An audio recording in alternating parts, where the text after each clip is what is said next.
Hai guys, welcome back to Gampang Aja Online Course. Di video kali ini, gue bakal bahas materi mengenai stock valuation atau penilaian saham.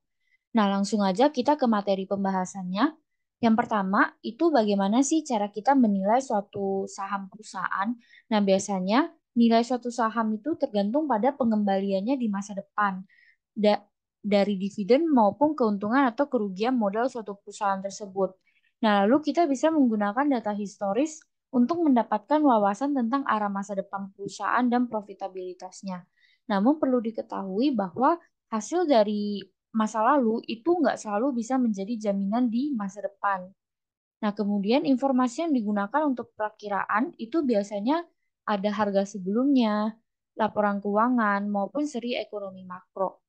Nah, perakiraan itu biasanya juga melibatkan beberapa hal di bawah ini, baik itu penjualan, pertumbuhan penjualannya, margin laba, rasio ROE, rasio pembayaran, maupun rasio harga terhadap penghasilan per book. Nah, ini untuk langkah-langkah dalam menilai stok suatu perusahaan ya. Ada 3 step. Yang pertama itu ada perkiraan penjualan dan keuntungan di masa depan. Lalu ada perkiraan EPS dan dividen masa depan, serta perkiraan harga saham di masa depan. Nah, kita akan bahas satu persatu ya, mengenai langkah-langkah dalam menilai suatu perusahaan. Yang pertama, step yang pertama itu ada forecast future sales and profit, yaitu perkiraan penjualan dan keuntungan masa depan.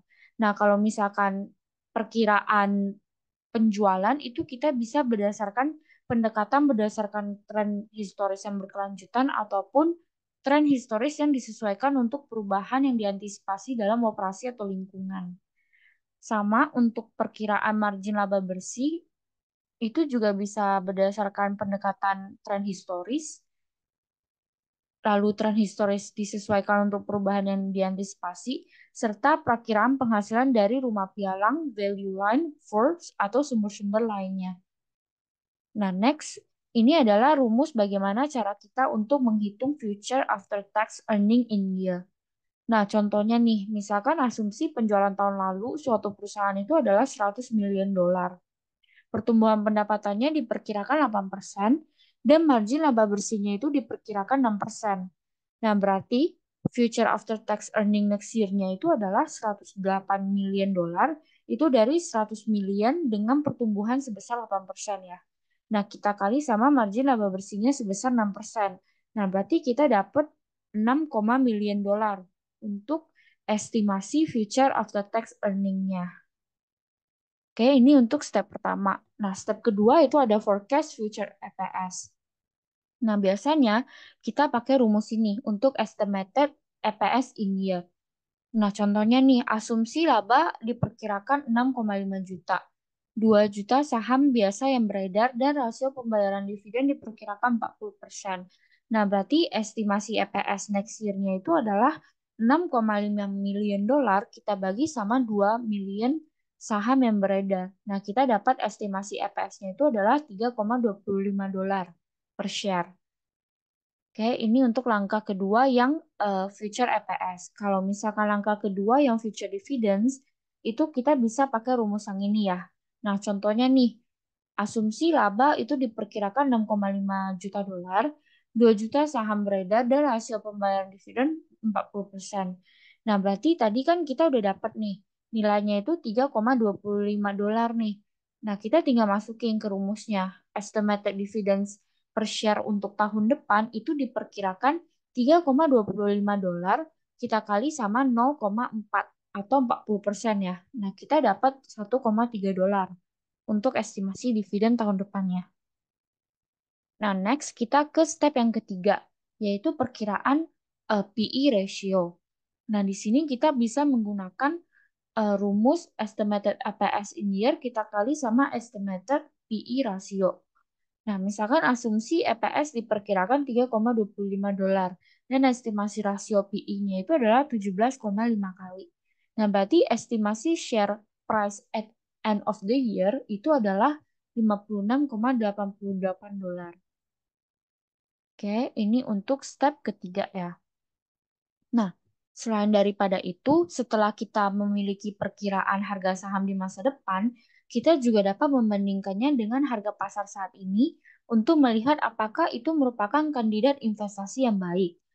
Nah, di sini ada 3 kategori ya. Kalau misalkan current price-nya itu lebih kecil daripada estimated price, berarti dia undervalue. Kalau misalkan sama dengan ya berarti dia fairly value. Tapi kalau misalkan current price-nya itu lebih besar daripada estimated price, berarti dia overvalue. Nah, next kita ke proses valuation atau penilaian. Valuation itu adalah proses di mana seorang investor menggunakan konsep resiko dan pengembalian untuk menentukan nilai keamanan. Nah, model penilaian itu akan membantu menentukan nilai suatu saham. Jika tingkat pengembalian yang diharapkan itu sama dengan atau melebihi hasil target, maka saham bisa menjadi calon investasi yang berharga. Nah, kemudian jika nilai intrinsiknya itu sama dengan atau melebihi nilai pasar saat ini, saham tersebut juga bisa menjadi kandidat investasi yang berharga dan tidak ada jaminan bahwa hasil aktual akan cocok dengan hasil yang diharapkan. Lanjut ya, kita ke required rate of return. Nah, ini tuh adalah pengembalian yang diperlukan untuk mengkompensasi investor untuk resiko yang terlibat dalam investasi. Nah, jadi kita bisa menggunakan rumus ini ya, required rate of return. Nah, contohnya nih, asumsi sebuah perusahaan itu punya beta 1,3. Tingkat bebas resikonya itu 5,5% dan pengembalian pasar yang diharapkan 15%. Nah, kita diminta untuk menghitung berapa sih required rate of return-nya. Nah, berarti kan tinggal 5,5% risk-free rate-nya atau tingkat bebas resikonya, kita tambah sama stok betanya 1,3, kita kali sama market return-nya itu 15% ya, pengembalian pasar yang diharapkan. Lalu kita kurang lagi sama risk-free rate-nya 5,5%. Nah, kita dapat required return-nya itu sebesar 17,85%. Nah, itu dia materi mengenai bagaimana sih cara kita stock valuation atau penilaian saham suatu perusahaan ya. Apakah itu worth it to buy atau tidak. Thank you so much for watching this video. Semoga kalian ngerti ya sama penjelasan yang udah dibawain.